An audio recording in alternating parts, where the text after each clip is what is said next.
Good morning, everyone. I hope you guys are all having a blessed day. Mine's going really good.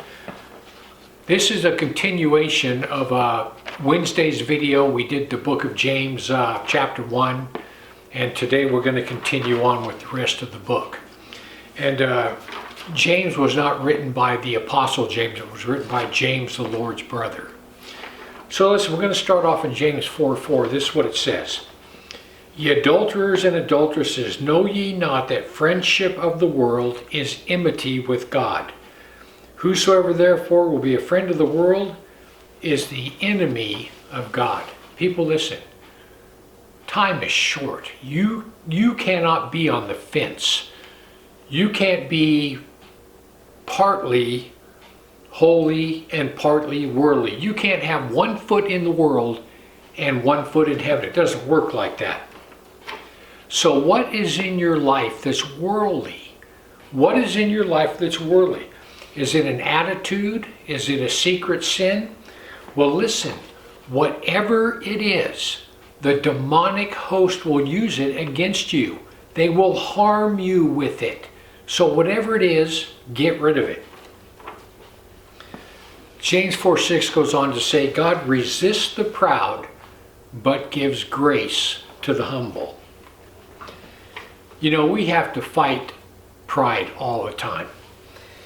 You know, every once in a while I'll be driving through Sacramento, and there are some homeless camps in Sacramento that you would not believe. I mean, it's horrible. And if I'm riding with my wife or someone else and we see that, I have to bite my tongue so I don't say a comment about it, because it's so easy to do that. And sometimes I have to fight pride also with knowledge. Like I'll be explaining something to somebody and they see all the facts. They look at it and they know it's true, but they won't accept it because their Christian box is just too small. But we all have to fight pride. Everybody has it one way or the other, here or there, but it's something that we all have to fight. James 4:7 goes on to say, submit yourself therefore to the Lord, resist the devil, and he will flee from you. Guys, last Friday, I had a demonic attack come over me. It was a heaviness. I felt it when it settled over me. And when it settled over me, all of a sudden I started getting all kinds of agitated thoughts. I was agitated. I was feeling hostile, like I wanted to lash out. And it was all I could do for about an hour or so to keep my mouth closed and go off by myself so I wouldn't say anything to anybody. And I couldn't shake it. I prayed about it several times. I could not shake it. So finally I came in here, got in my recliner, opened up my Bible and started reading. And guys, it was amazing. I read about 1 chapter and all of a sudden this heaviness, I just felt it just lifted right off of me. And the minute it lifted off of me, my love, my joy, and my peace just instantly came on me. So guys, listen, learn from that.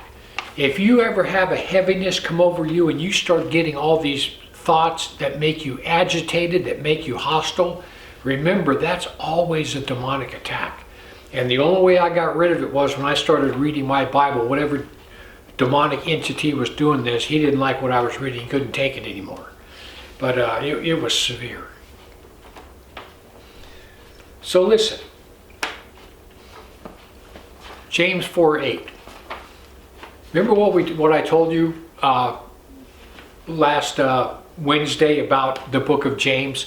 The book of James is the Proverbs of the New Testament. It's just little bullet statements that are so cool. So James 4:8 says, draw nigh to God, and he will draw nigh to you. Cleanse your hands, ye sinners, and purify your hearts, you double-minded. Draw nigh to God, and he will draw nigh to you. You know what that means? A lot of people hate this sentence, but it's true.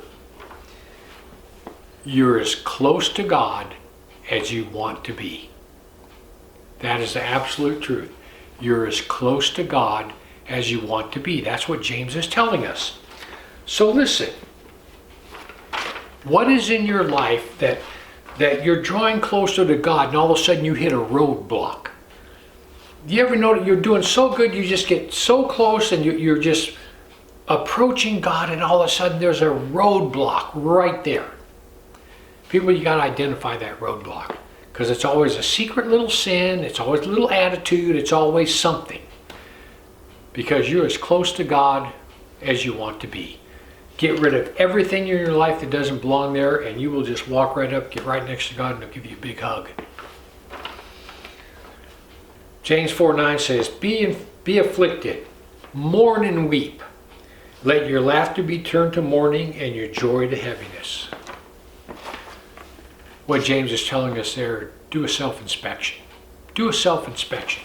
Take a good look at your life and identify anything that doesn't belong there. People, these little demons are slippery little dudes. They will stick something in your life so subtle. And then a little time will go on and they'll slip another piece in there. A little time will go on, they'll slip another piece in there. And pretty soon you got something in your life that doesn't belong there. And it will harm you. So listen, do a self-inspection. Get rid of anything that doesn't belong there.